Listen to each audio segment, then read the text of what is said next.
Hey there, Laura here. Well, in the last video on this inclusion mini-series, we looked into how we can improve how we're assessing inclusion.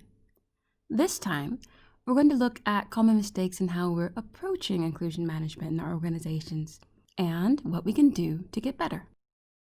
So, it's a bit meta, but let's start by talking about getting started. Specifically, how companies are waiting too late to get started with their inclusion management.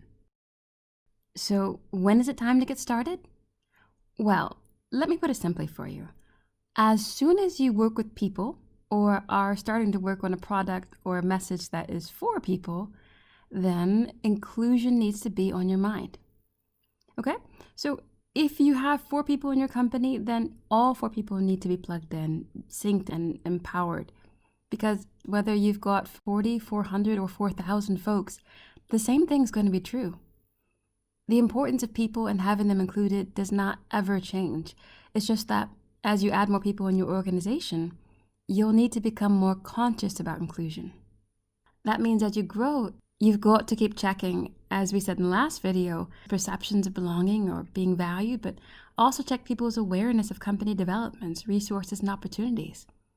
See how enabled and empowered they are to act on those, and see who's leading and joining actions in your company, and determine who has the most influence, ownership, and impact over things.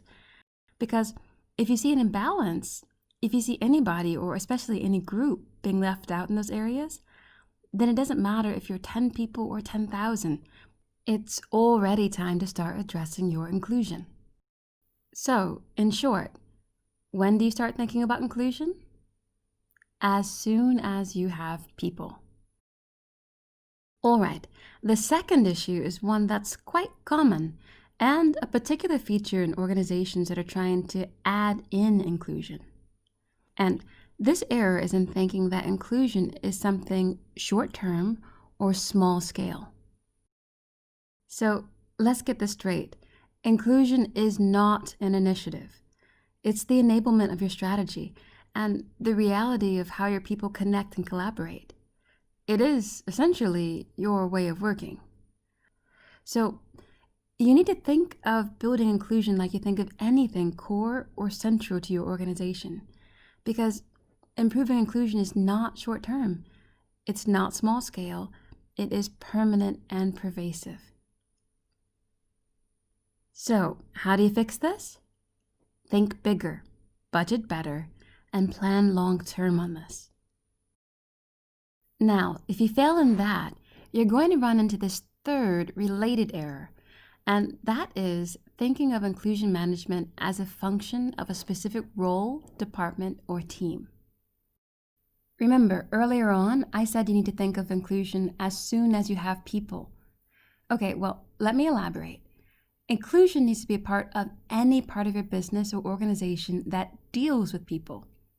And anyone who interacts with people has a need and responsibility to be on top of their inclusion. So really, everybody in your organization, anyone working there, they've got to be on board and stay on board with inclusion for it to be real. And that is no small thing. Inclusion is broad, and it cannot be effectively compartmentalized into a single department or special board or discrete function in your company. Like upholding your values or working in your company's purpose, inclusion has got to be everyone's responsibility in everyone's way of working. And the leadership, buy-in, and expertise you'll need to help keep that going long-term will span across your entire organization. In short, whose responsibility is inclusion management? It falls to every single person in your company. So, all of this is to say that as you approach inclusion, I want you to remember that this is about building a better organization. It's improving internal connections and relationships. It's involving and empowering your people, ultimately to better the way you work. So, this is going to take time, and it's going to take some expertise and a lot of effort.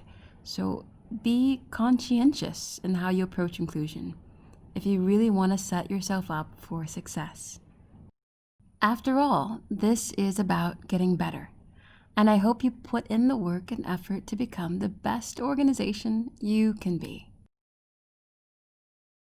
Hey, and also next time, we'll look at the actions your organization can take to improve its inclusion. So keep plugged in, keep going, and keep working on getting better.